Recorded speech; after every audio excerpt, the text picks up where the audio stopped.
కోసుకుందాం. కూరకేమి లేవు.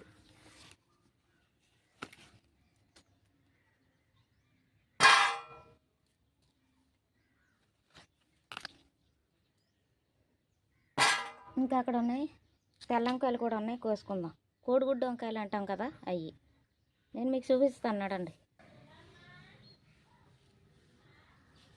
ఇవి ఇంకా పిందులే ఉన్నాయి అక్కడక్కడ, కాబట్టి ఇక ఈ రావులే ఇవి మాత్రం వచ్చినాయి. మీకు కోడిగుడ్డు వంకాయలు అన్నాను కదా, అయిగోండి. మీరే వేసుకున్నారా? ఎంతమందికి తెలిసి కోడిగుడ్డు వంకాయలు?